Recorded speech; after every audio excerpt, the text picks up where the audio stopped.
Hello everyone and welcome to the next in our series of daily origami for YouTube. Today we're going to continue with our series of looking at traditional origami, and we're going to make a treasure boat today. This particular origami is a really great way to kind of use some of the really classic base folds that you'll use in origami. It could prove to be a little tricky at the end, but once you practice it a few times, it makes for a really cool looking boat when we're done. So I'm going to be using 15 by 15 centimeter paper. I'll let you guys know how big everything is when we're done, but this is one of my favorites once you get the hang of it. It could be frustrating in the beginning, but it is a lot of fun. So what we're going to do is start off with a blintz base here. So with the color side facing down, I'm just going to fold my paper in half, both vertically and horizontally. Then, once we've done that, I'm going to go ahead and open it up and fold my four corners into the center here. Fold each of these four sides into the center.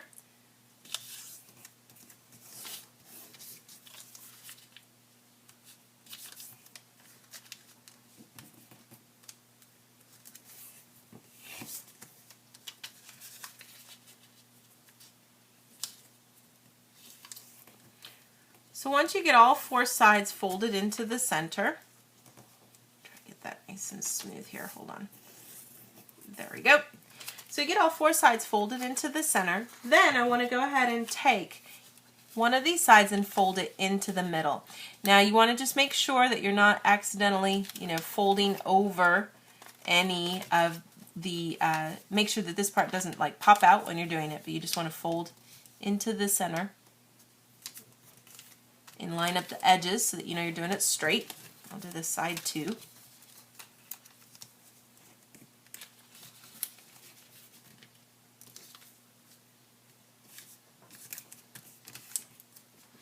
Once I've gotten those creases, then I'm going to take and fold into the center again. And if the center is a little hard to find, I think it helps maybe to just go ahead and add a little crease here so that you know where the center is. Makes it a little easier to find, so that you could fold into the center here. And all these creases are going to help us with the next step. So it's good to get these going, and then we can make the next part a little easier. So we've got both of those creases completed, and I'm going to just then take everything here that is in the middle, and we're going to open it up so that I can create a nice boat base, essentially. So we've got the creases completed. I'm just going to open this part out, essentially creating a diagonal crease that goes from right over here in the middle down into this center point. So you're just opening this out into that area and creasing it down. And when you smush everything down, you should be able to still get a nice little point if you've popped everything out the right way. So you might need to tug on some edges if you need to, but you want to get a nice edge there. And I'm going to do the same thing with this side too. So I'm just taking this layer and opening up, kind of like a collar to a shirt, and just opening up so that when it smushes down, we still get this nice, smooth little trapezoid thingy there at the top. I'm going to do the same things down here. So just opening up and creating that diagonal crease right there. Make sure you open it up far enough so that when you push down, you get a nice smooth edge to everything. I'll do this side too.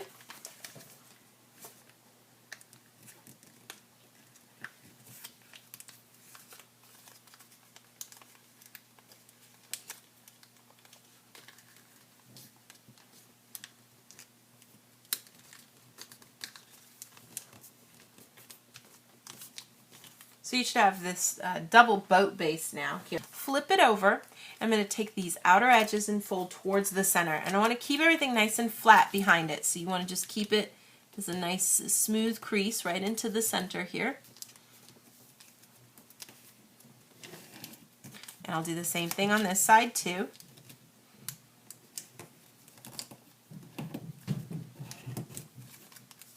Then if I go ahead and flip it over, and I can open up these sides that you see here, kind of lift them up, and I'm going to take, I can lift this part out and open it out as much as it'll go.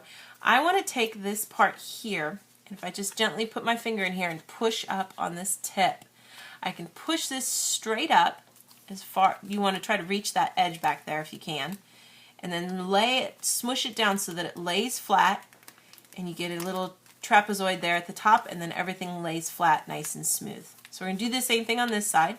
Again, just kind of open things up here, put a little pressure on that point, make sure those pockets open up good so that when you push straight up to that other side, everything can smoothly be smushed down to give you something that looks like this.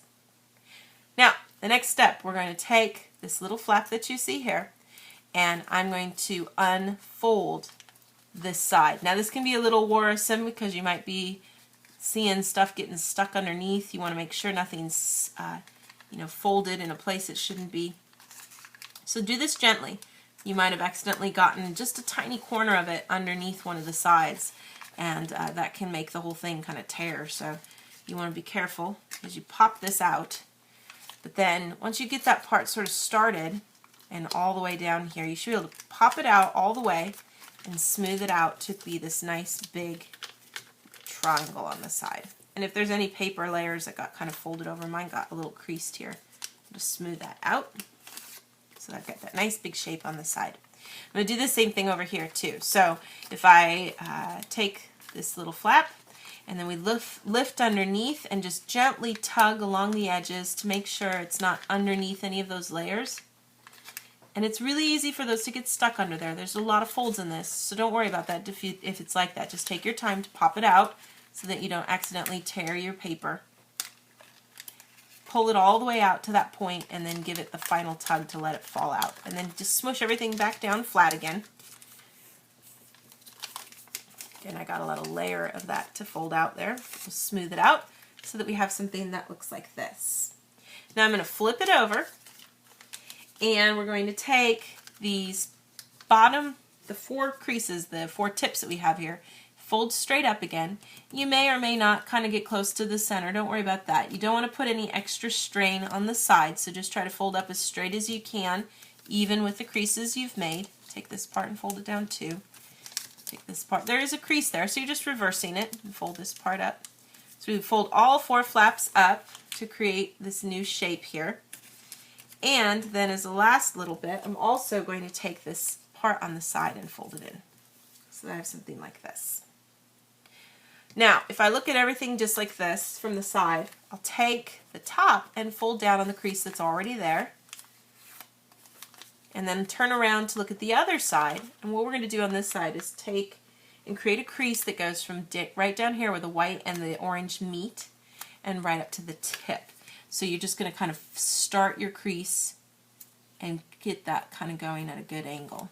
It doesn't really necessarily go towards the center. It's just a new crease kind of on its own, where we're just bringing this naturally right up to that tip. So you get those 2 little flaps folded over like so. Now, we're going to take everything and fold it in half. Just like a little sandwich here. We'll just fold it right in the middle, making a nice valley crease in the middle, and fold it up. Try to keep everything as smooth as you can when you do this, and we'll get everything folded up. Make a good crease, like so. Now, the last part's the tricky part. You have to have a little bit of faith, but what we're going to do is just gently pull on our paper and basically pop out the folds that are stuck underneath here in the middle. So pinch right here on this side and right on this side. Make sure you're not touching this square area in the middle, the rectangular section there, and I'm just going to give a gentle tug.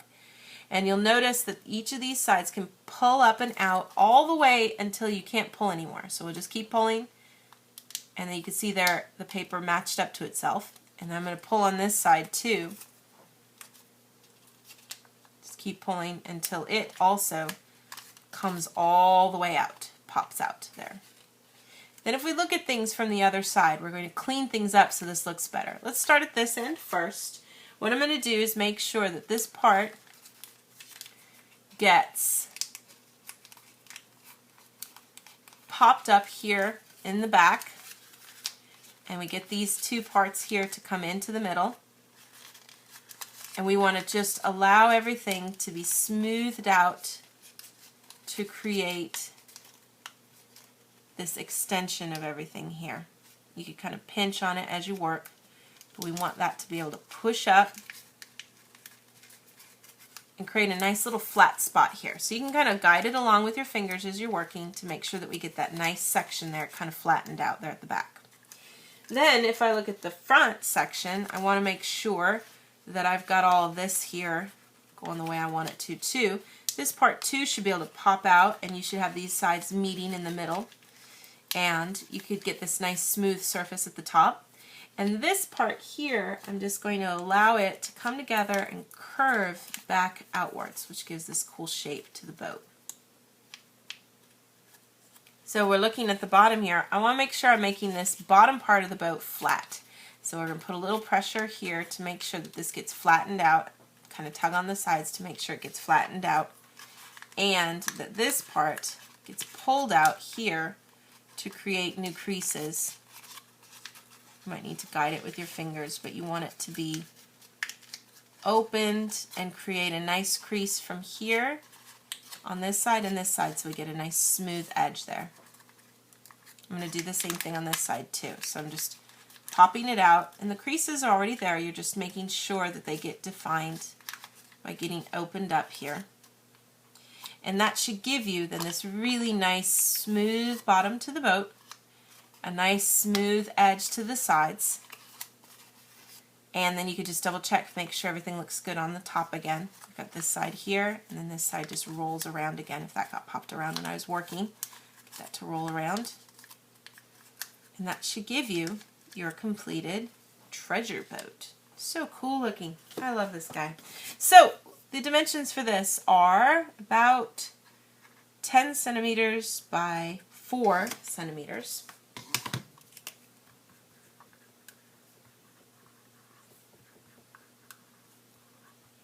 And he's really just a fun, kind of more advanced traditional origami for sure, but definitely worth the trouble of making him because he looks so cool. So that is our finished little treasure boat, which is our finished project for today. Thank you so much for watching, and we'll see you next time.